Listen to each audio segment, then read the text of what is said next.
Lucas capítulo 15, versículo de número 17.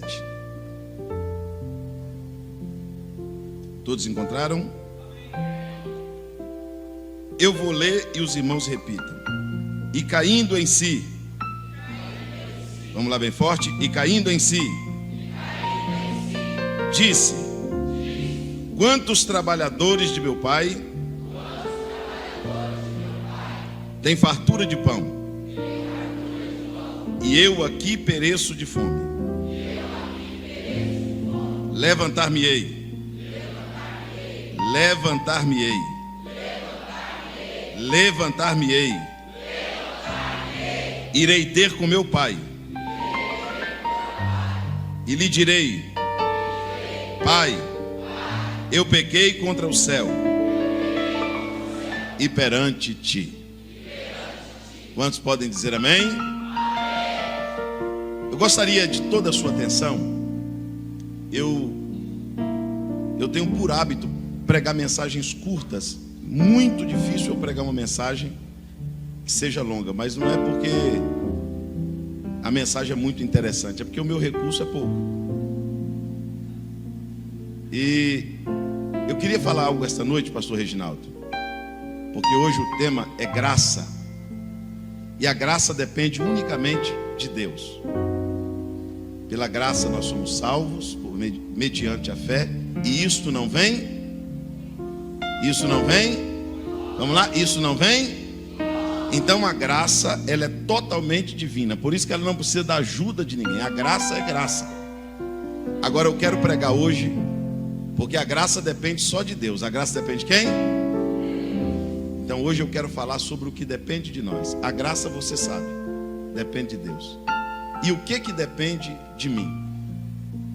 O que depende de mim? Quem concorda que Deus é um Deus bom? Quem concorda que Deus é o melhor pai que existe? Quem concorda que Deus é o pai mais maravilhoso que existe? Então fica complicado explicar por que alguns filhos fracassam tendo o melhor pai. Talvez alguém poderia ter um problema porque ele teve problema na criação.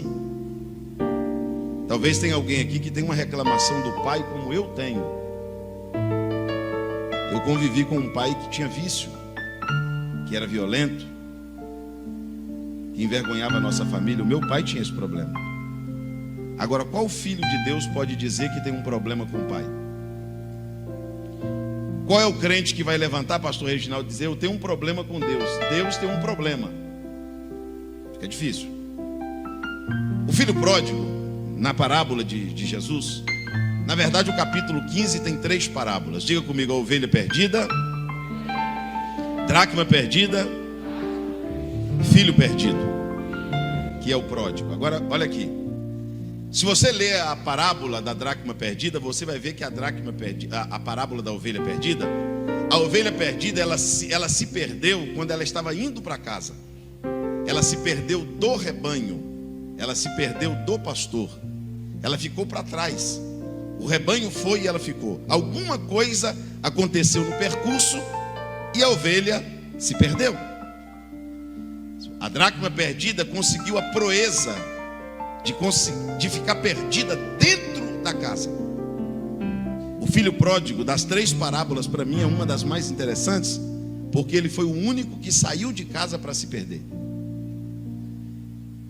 A ovelha foi encontrada, a dracma foi achada, e graças a Deus também o filho voltou para casa.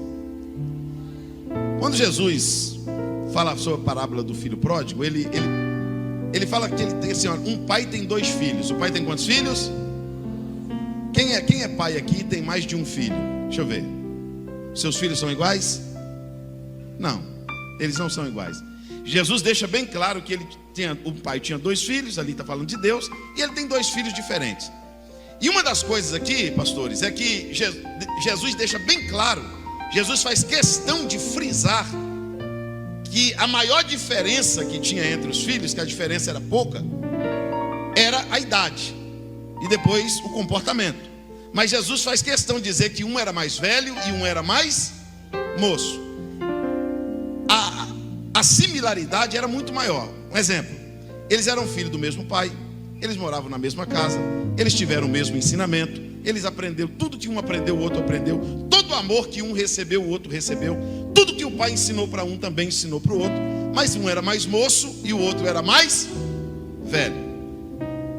Os irmãos já percebeu que por muito tempo se manteve uma rixa secreta entre os mais velhos e os mais moços? Os irmãos já perceberam que essa rixa existia? Eu quero crer que ela não existe mais.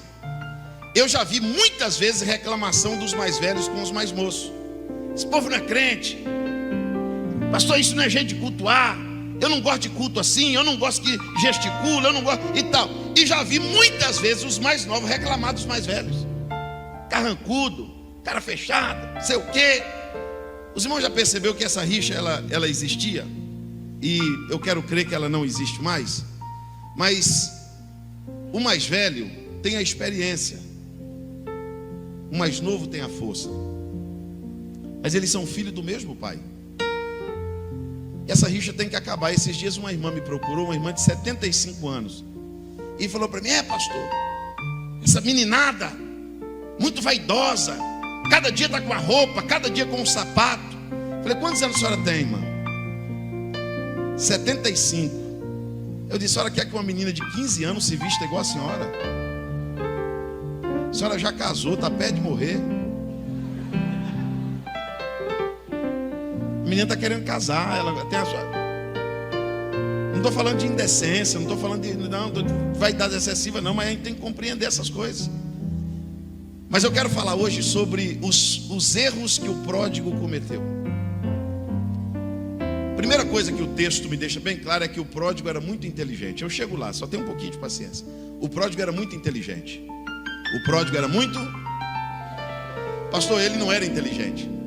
Se ele fosse inteligente, como que ele teria cometido tanta burrice, tanta tolice, tanta insanidade? Talvez você esteja confundindo inteligência com sabedoria. O pródigo era tão inteligente, esse moço mais novo, ele era tão inteligente que ele conhecia seus direitos. Pouquíssimas pessoas conhecem seus direitos. Ele sabia a parte da fazenda que lhe cabia. Ele conhecia bem seu pai. Ele sabia que se chegasse para o pai e pedisse a sua parte, o pai lhe daria. Ele era muito inteligente. Ele era muito inteligente. Agora eu quero que você dobre a atenção. Pastor, qual é a tua preocupação? A minha preocupação, acredite os irmãos, eu tenho preocupação porque a minha geração é a geração mais inteligente que já permeou essa terra. Eu vou te provar. Há 30 anos atrás, se você perguntasse assim num culto, um professor em teologia, levanta a mão. 30 anos atrás, ninguém levantava. 30 anos atrás, você perguntava aqui: qual dos irmãos fez uma faculdade de medicina? Uma igreja com 100, 200, 300 pessoas. Quem aqui é advogado? Quem aqui é engenheiro? Possivelmente, quase ninguém se levantaria. A geração passada não teve acesso ao conhecimento. Pode perceber que a sua avó, talvez até seus pais, não tiveram a oportunidade de estudar, de se formar, de ter uma faculdade. Se eu perguntar aqui hoje quem tem uma faculdade, ou quem está cursando a faculdade, provavelmente quase todos vocês vão ficar de pé. Se eu perguntar aqui quem são os teólogos que estão aqui, possivelmente dezenas de mãos vão se levantar. Agora eu quero perguntar para os irmãos uma coisa, não me responda, só pensa. Eu quero perguntar para a geração dos inteligentes: por que a nossa gestão funciona pior do que a gestão de quem sabia menos que nós? Por que a geração dos inteligentes é a geração do divórcio? Por que a geração dos inteligentes é a geração do escândalo?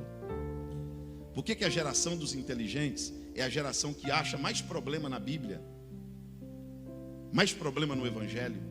Por que a geração dos inteligentes é as que mais erram nos relacionamentos? É a geração mais deprimida, é a geração com mais problema emocional. Se nós somos a geração dos inteligentes, a nossa gestão deveria ser um sucesso.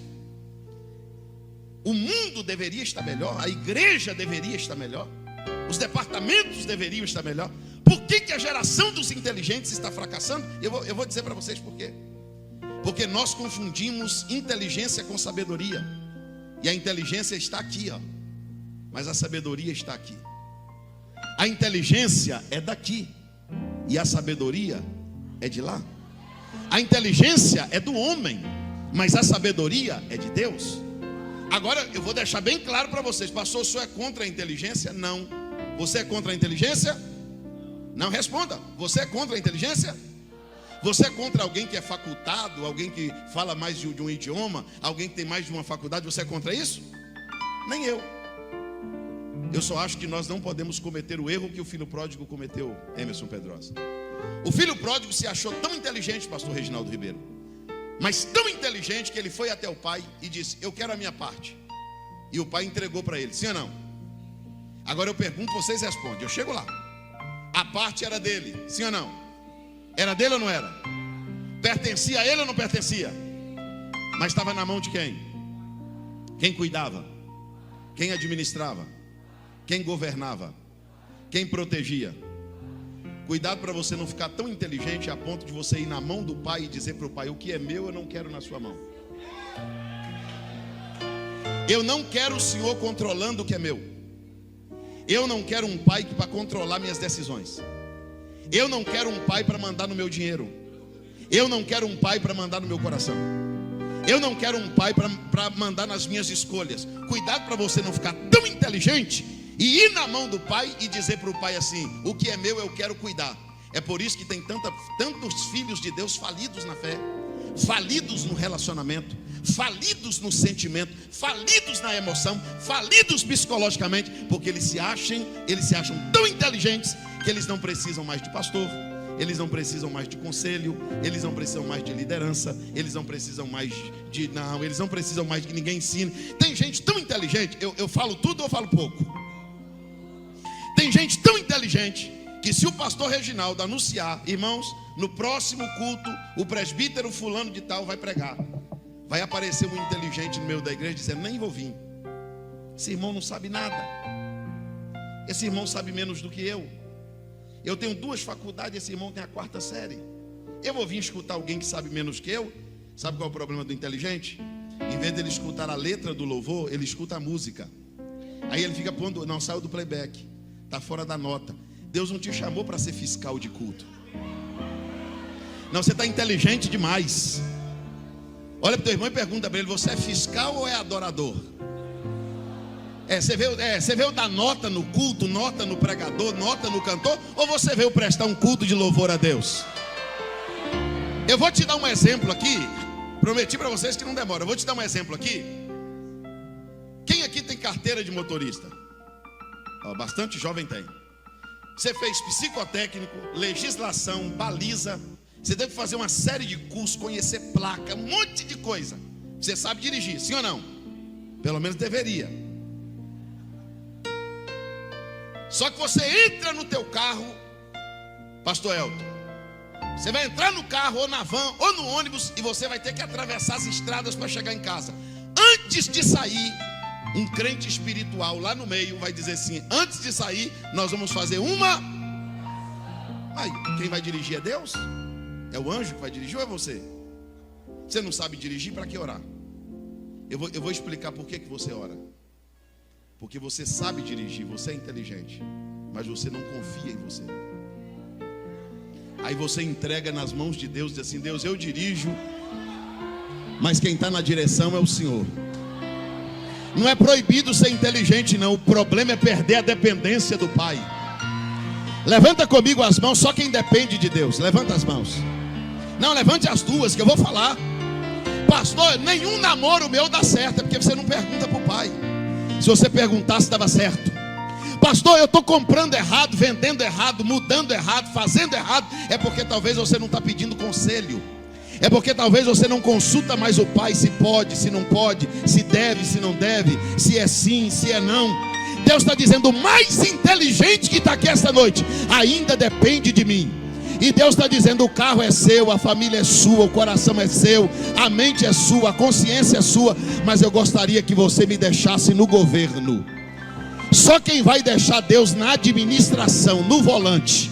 Levanta a tua mão e dê glória a Deus. Não, pegue a mão de um jovem e diga para ele: você é inteligente. Diga para ele assim: mas a administração do pai é melhor do que a sua. A administração do pai funciona melhor do que a sua. Não queira ser mais inteligente do que o pai. Só que o filho pródigo cometeu um segundo erro, que alguns filhos estão cometendo. Pastores, o filho pródigo deu uma olhada para dentro da casa do pai e disse assim: rapaz, todo dia é isso aqui. Domingo, culto de doutrina, escola dominical, culto público. Quer saber do negócio? Eu vou dar um tempo da casa. O filho pródigo cometeu um erro que muitos crentes na atualidade, chamados desigrejados, estão cometendo. Eles perderam a alegria pelo ambiente da casa do pai. E hoje eu vou te falar uma verdade. Eu sou de fora, eu vou falar e vou embora. Eu deixo a bomba aqui. Você precisava ouvir. Talvez alguns, não todos. Pastor, por que tem gente que conversa o culto todo?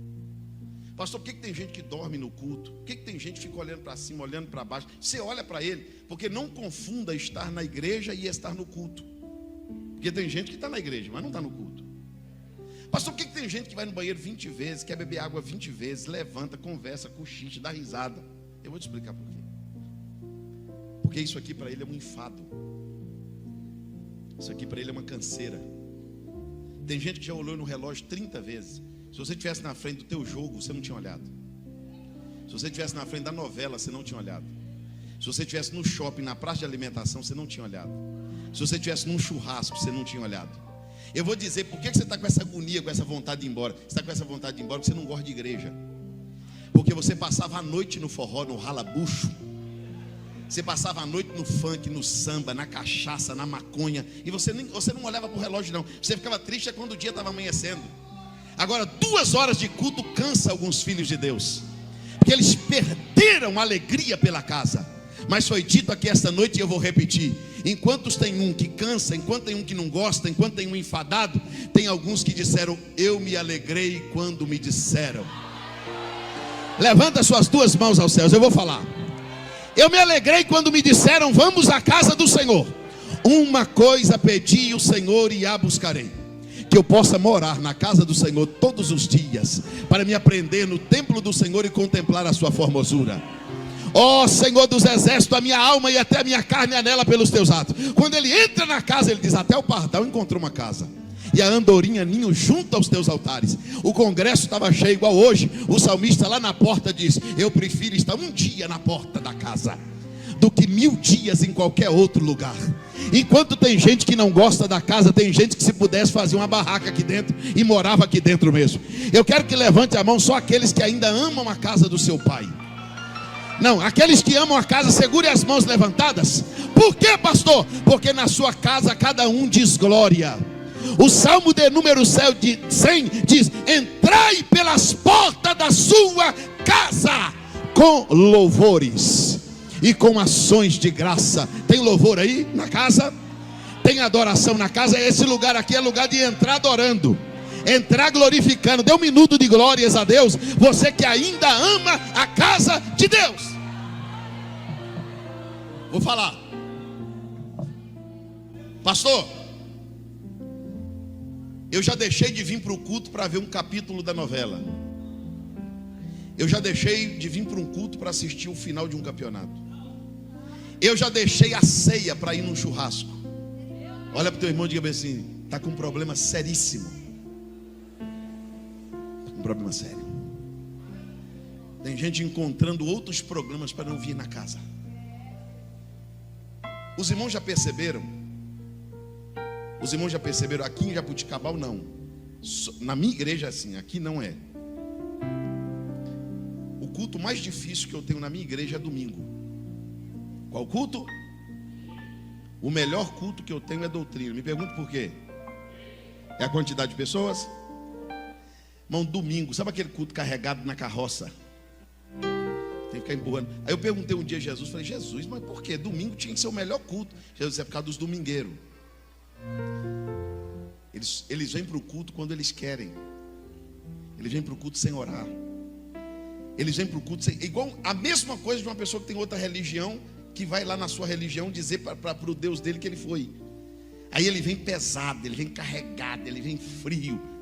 Agora um crente que não olha para isso porque ele ama a casa não precisa ser de mármore nem de ouro, não precisa ser grande nem pequena, nem ornamentada. Pode ser um barracão, pode ser uma tenda. Mas quando ele entra dentro, ele diz assim: eu estou dentro da casa do meu pai. Escute isso, eu vou chegar lá, paciência. O filho pródigo cometeu mais um erro.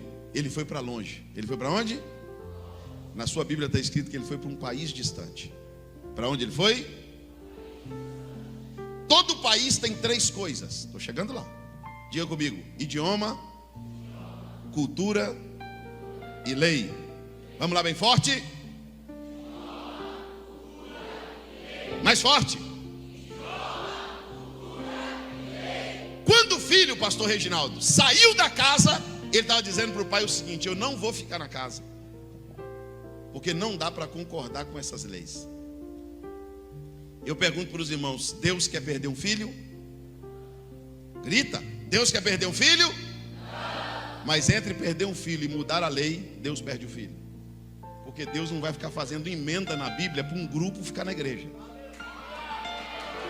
Não. Deus não vai mudar o evangelho para uma galera que não quer ser crente vir para a igreja. Agora dá para ser crente. Deus mudou a lei. Agora dá para ser crente. Deus mudou o estatuto. Agora dá para ser crente, pastor. Aquele versículo não está mais na Bíblia, não. Deus não quer perder nenhum filho, mas Deus não vai amaciar a lei. Não. A graça não vai mudar isso. Diga glória a Deus por isso. Primeiro o filho discordou. Eu não quero. Eu vou sair dessa casa porque aqui tem muita lei. Os irmãos já percebeu que tem gente que não consegue ser crente? Não é porque Deus não dá graça, é porque ele é libertino. E por ele ser libertino, ele não consegue conviver em nenhum lugar que tem regra, em nenhum lugar que tem lei, em nenhum lugar que tem estatuto. Pressionou ele não aguenta. Aí a gente aceita entrar no evangelho essa questão de preconceito. Pode falar não, pastor, ofende. Pode falar não, pastor, machuca. Pode falar não, pastor, a pessoa não volta mais. Irmão, se não voltar não tem problema. Deus não vai mudar a mensagem. Deus não vai mudar. Não, você não entendeu. Deus não vai mudar o evangelho. Deus não vai Deus não vai pegar uma trena e liberar a porta para ela ficar um pouco mais larga. Deus não vai diminuir o peso da cruz. Deus não vai mudar a lei para salvar ninguém. Pastor, é porque tem uma turma aí que quer ser crente, mas eles querem que a igreja aceite. Não aceita não. O pai bate na mesa e diz assim: meu filho, te amo, gosto de você, quero te salvar, mas na minha casa tem lei.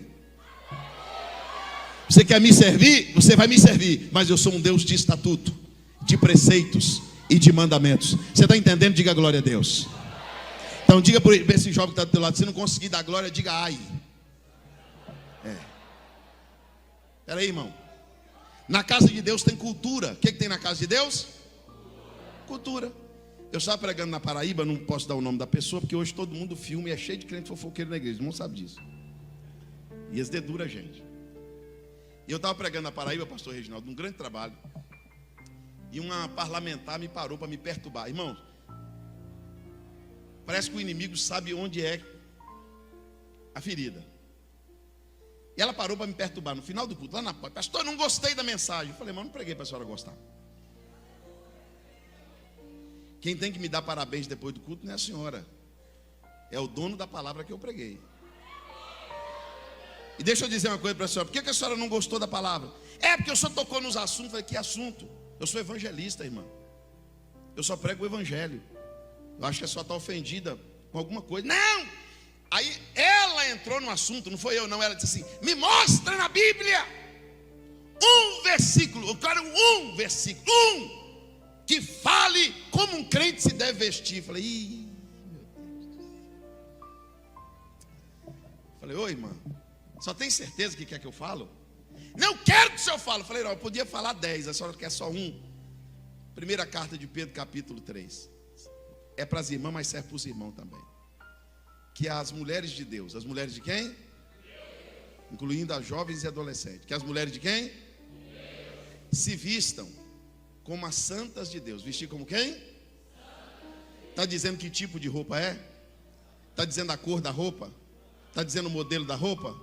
Está querendo dizer que modelo de roupa? Não, só está dizendo que deve se vestir como uma.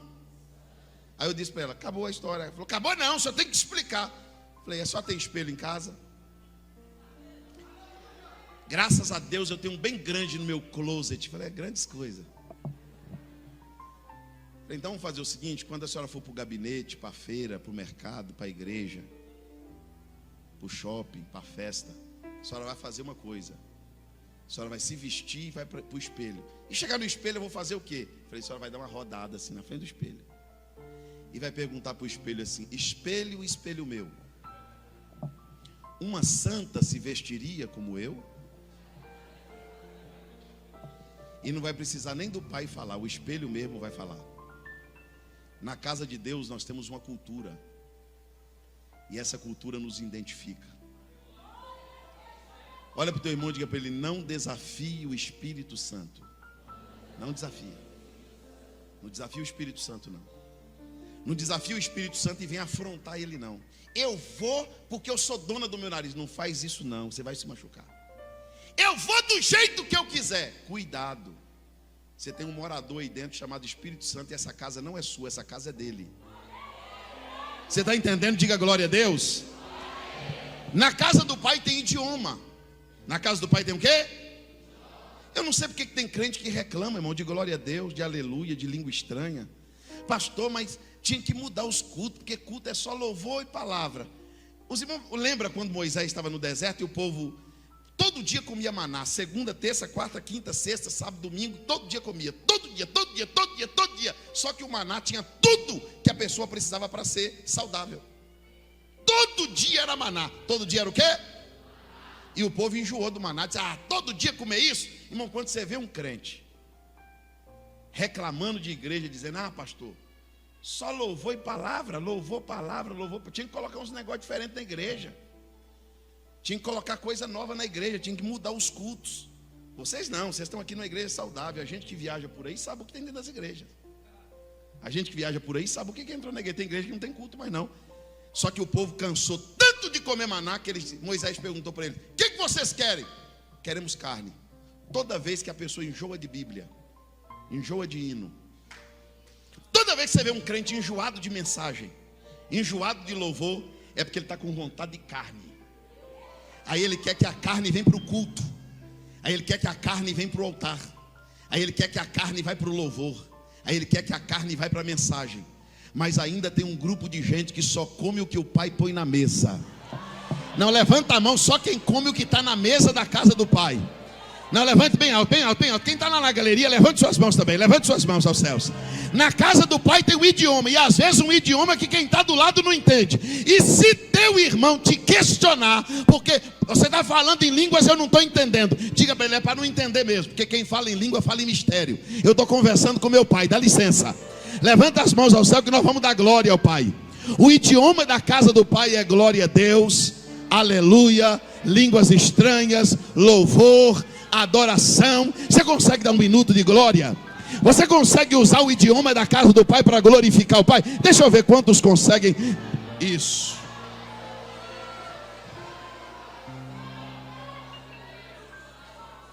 Vamos lá, estou chegando. O filho pródigo cometeu mais um erro. Teve uma fome naquela terra, ele procurou um emprego e foi cuidar de porcos.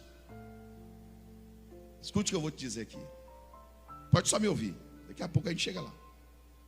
Pastor Reginaldo, a natureza desse filho era difícil, sim ou não? Sim ou não? Sim. Mas enquanto ele estava perto do pai, a natureza do pai controlava a natureza dele. O problema da tua natureza é quando você vai para longe do pai. Porque longe do pai não é a natureza dele que te controla, é a sua. Aquele filho conseguiu um emprego para cuidar grita, fala para teu irmão nunca mais esquecer, diga para ele: longe do pai, perto dos porcos. Todas as vezes que você se afastar de Deus, você vai chegar perto daquilo que você tinha nojo. Você vai fazer aquilo que você abominava. Você vai levantar um dia de manhã e vai dizer: eu não acredito que como filha de Deus eu fiz isso. Eu não acredito que como filho de Deus eu estou pensando isso. Eu não acredito que como filho de Deus eu tenho coragem de estar na companhia dessas pessoas. Eu não acredito que como filho de Deus eu tenho coragem de entrar dentro desse lugar podre. Eu não acredito que eu tenho um pai, eu tenho uma casa, eu tenho uma lei, e eu não posso acreditar que eu tenho coragem de andar na companhia de pessoas que fazem o que essas pessoas fazem. Você lembra que Noé, quando estava na arca, Deus mandou ele salvar os animais, porque a arca da salvação, a arca de Noé é a arca da salvação. E no meio da salvação, Deus salvou um corvo. Quem Deus salvou? Um corvo. A natureza do corvo é comer carne. A natureza do corvo é o quê? Deus sabia ou não sabia? Foi novidade para Deus isso aí? Deus sabia que o corvo gostava de carne ou não sabia? E mesmo assim Deus fez o quê? Salvou ele. Só que quando Deus salvou ele, deu para ele um pastor chamado Noé e disse assim: agora corvo, ou cobra, ou burro, ou cavalo, ou leão, aqui na arca quem manda é Noé. Aqui tem hora para comer, aqui tem regra, aqui é a arca da salvação, aqui não é selva não, aqui é a arca. O corvo ficou 5 meses com Noé na arca. Quantos meses? Comia o que Noé dava, alimentava do que Noé dava, comportadinho, crente. Eu acho que nesses 5 meses Jesus batizou ele com o Espírito Santo, passou pelas águas. Mas sabe o que aconteceu, pastor Reginaldo? Olha para mim, olha para mim. O Noé queria saber se as águas tinham baixado e ele abriu a janela da arca. E a Bíblia diz que Noé pegou o corvo porque o problema do corvo não é na arca. Quando o corvo está na arca, perto de Noé, perto dos irmãos, perto do pai, perto da mãe, perto do pastor, perto da mulher, perto do marido, ele se comporta. Ele ouve a mensagem, ele anda direitinho, ele fala direitinho. O problema do corvo é quando abre a janela e solta. Pergunta ao teu irmão assim: quem é você longe da arca? Quando assim você está longe da igreja, longe da tua mãe, longe do teu marido, quem é você? Quando te solta, quando abre a janela e te solta. Pastor, eu estou chateado, o senhor está pregando e eu estou chateado. Minha mãe não deixa eu andar sozinho. Minha mãe não deixa, é porque ela te conhece. Minha mãe dá horário para voltar, liga toda hora perguntando com quem eu estou, porque ela te conhece. Se deixar você soltinha demais, ela sabe para onde você vai. Se deixar você soltinho demais, ele sabe para onde você voa. Só que o Noé também soltou uma pomba. A pomba é uma ave limpa. Se um pombo morrer na tua casa, num lugar onde você não vê, você nunca vai descobrir, porque o pombo morre, mas não fede, porque ele não tem fel. É uma ave limpa. O Noé soltou a pomba, pastor Reginaldo, e ela voou, não achou lugar para pousar e voltou para a arca. E a Bíblia diz que o corvo ia aí, e ele fez isso até um dia que ele foi e não voltou mais. Pastor, por que a pomba voltou sem achar lugar para pousar e o corvo ia e voltava? Porque o único lugar que tinha para pousar eram os cadáveres. E o corvo, quando se via livre, a natureza dele dominava ele. O instinto de corvo levava ele para onde? Para a carniça. E quando chegava na carniça, ele esquecia que era crente, comia carniça. Quando ele estava com o papo desse tamanho, ele lembrava o quê? Que era crente. Eu sou crente. Pastor Noé está me esperando, tem culto hoje. Aí o corvo voltava, o Noé abria a janela da arca. Pai do Senhor, corvo, Pai do Senhor, pastor. Limpando os bicos. O Noé servia a mesa. Vou colocar a comidinha do corvo e vou colocar a comidinha da pomba. A pomba cansada. Passou em frente ao forró, não entrou. Passou no funk, não entrou. Passou no bar, não entrou. Passou na balada, não entrou.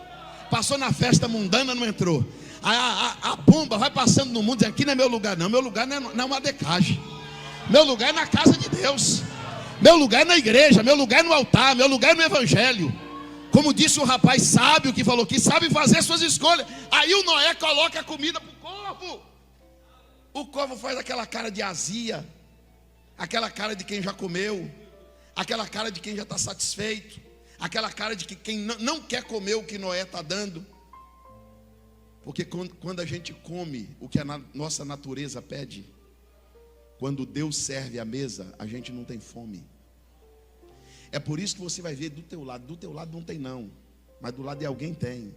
Um crente com cara de enjoado, com cara de alguém que está com mal-estar. Sabe o que é isso? Está com o papo cheio de carne podre, está com a cabeça cheia de pensamento ruim, está com o coração cheio de mazela, e a pomba está de biquinho aberto, dizendo: não estou nem aí que é 9,50. Ô Noé, tem repeteco, tem bis, bota farinha, bota água que eu vou comer de novo. Pegue a mão dessa moça que está do teu lado, levanta a mão dela lá em cima, levanta a mão desse moço lá em cima, diga para ele assim: pode comer que a mesa está posta. Só quem está com fome, segurando a mão do irmão, dê um glória. Dê glória a Deus, porque a comida da casa do Pai é comida boa. Vou falar. Derebaia Súria. Estou chegando lá, paciência. Vou falar. Se eu não falar, eu dou um treco aqui em cima desse altar. Olha para mim. A Bíblia diz que o filho pródigo desejava comer a bolota que os porcos comiam. A Bíblia diz que ele desejava. A Bíblia diz que ele... Dá para acreditar que o filho que faz manha para comer na mesa do pai? Mensagem dura. Não gostei desse louvor.